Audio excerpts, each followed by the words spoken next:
Приветствую, интеллигенция! Сегодня влетаю к вам с ноги с клубничным обзором на легендарный Undertale. Я когда узнал, что такое существует, был очень удивлен и сразу же сел за прохождение и монтаж. Я обязан был вам это показать.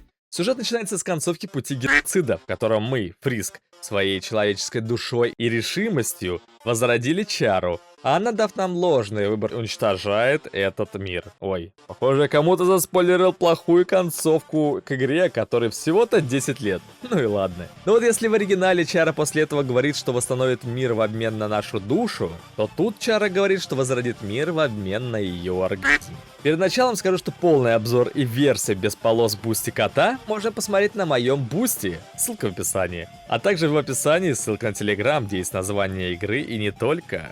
История начинается со слов Чары, которая удивляется и спрашивает нас о том, правда ли мы хотим вернуть мир, который сами и разрушили. Если отвечать нет, то игра закрывается, а по возвращению она напоминает нам о выборе и скажет, что даже не сомневалась о том, что мы вернемся. Все, что Чара воссоздала вокруг нас, кровать и две двери, это базовый минимум, который остался от старого мира Undertale. Но вот какие секреты хранят эти двери и кровати, мы узнаем далее.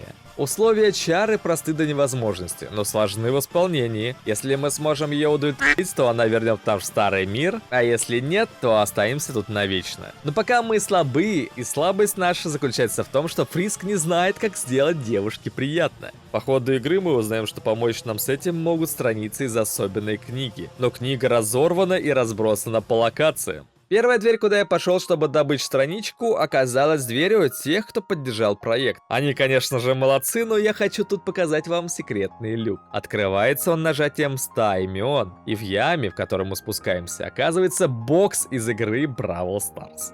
Сразу видно целевую данной игры. Долбим ящик и достаем оттуда первую страницу, которая оказывается возможностью бить по попе женских персонажей. Забираем это и уходим. Закрытая выше дверь требует 2 осколка мира, достать которые можно только возбуждая Чару. Один осколок мира дает за каждый 25% шкалы возбуждения. Шкала заполняется в бою, так что вызываем ее на бой и пользуемся возможностью сорвать с нее все, что можно. И после этого словами или действиями нужно поднимать ее шкалу возбуждения до 100%. Доводим до сотки, и игра пройдена. Но пока мы еще слабые, можем лишь трепать языком целых 8 минут. Да, именно столько мне потребовалось, чтобы истратить нашу стамину на словесные попытки ее возбудить. Когда заканчивается стамина, мы идем в кровать. Но перед этим мы говорим Чаре, что сегодня не сможем ее удовлетворить. Она называет нас бесполезным и сама справляется с этой задачей в соло. И похоже, ей даже нравится. Интересная поза для сна, которую выбрала Чара, прерывается новым днем. Но на сей день у нас достаточно осколков, чтобы открыть двери. За дверью перед нами предстал сам Флаури. Пока это просто цветок, но отсылка хороша. Слева нас ждет загадка и новая важная страница с горячей позой. Посередине нас ждет лифт, ведущий к новому женскому персонажу, а справа таинственная дверь. Идем налево и видим загадку 3 дверей. Проходится она на слух. Так что одеваем наушники, слушаем, где громче жужжит, и в путь.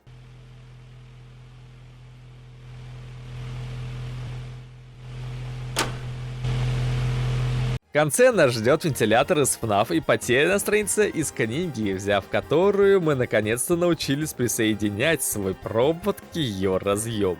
В лифте же нас ждет переход на новый этаж и дорожка, которая идет к мосту. За мостом нас встречает Фриск, но это какой-то странный Фриск в черно-красном свитере. Знатоки, напишите в комментариях, кто он такой, первый раз его вижу. Странный Фриск двигает камень, и мост раздвигается. За секунду до падения лунная походка Майкла Джексона нас спасает. На краю с помощью силы зрения мы видим, что на другой стороне чья-то жопа, застрявшая в стене. Не, ну такое надо спасать.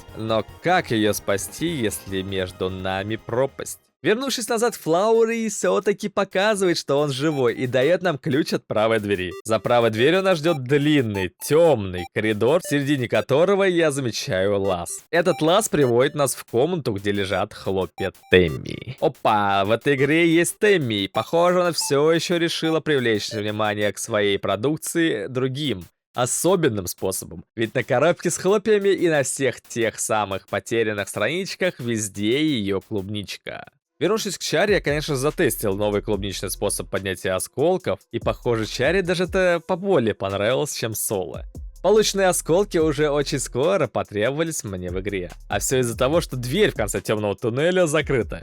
И открывается она только за 2 осколка. Что-то мне это напоминает. С легкостью открыв дверь, перед нами оказался полноценный лабиринт, на полу которого у входа лежал фонарик. Активировав который, блуждать по лабиринту становится немного приятнее. В конце лабиринта нас ждет еще сюрприз в виде одной странички из книги и немного дальше выход из лабиринта. А помните хлопья Тэмми? Оказывается, на обратной стороне упаковки была карта лабиринта. Спасибо. Вовремя. Рядом же с выходом нас ждала клетка, и, возможно, в ней даже томится Тэмми. Но пока ее нельзя открыть, мы заходим в очередной лифт, на конце которого оказывается уже другая сторона обрыва. Ну все, вот он и срез. Сейчас мы подвинем камень, и можно будет легко проходить.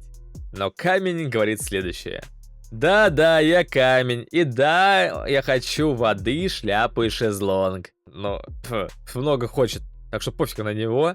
Ведь перед нами все еще девушка в беде, а точнее в стене. Подходим к ней и слышим, как она просит помощи. И звать, конечно же, ее Маффет. И тут я понял, кто это. Та самая паучиха Маффет, которая при первой встрече в Андертейле пыталась нас поймать в ловушку. А значит, и это все может быть ловушкой. Но зачем? Я как благородный рыцарь не стал пользоваться ситуацией и вытащил ее.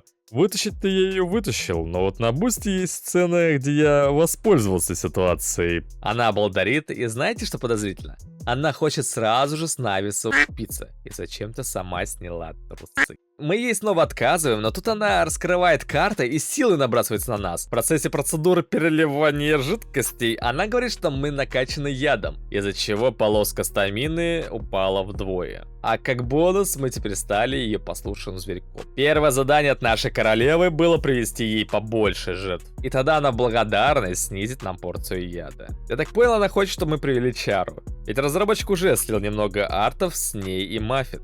Но пока на этом игра заканчивается. Если захотите, чтобы я снял продолжение, завалите меня лайками и пишите комментарии. И да, подписывайтесь, чтобы не потерять меня. Знаете, мне, как и вам, приходится кропотливо ждать обнову. Так давайте ждать ее вместе в нашем телеграм-чатике. А пока что спасибо бустерам и в особенности вот этим людям. Императорам Николай Ужахов, Луджио и Тихон Котов. А также принцам Данилу Молотову, Ноунейм, Владу Новикову и королю нашего царства Павел Никитин.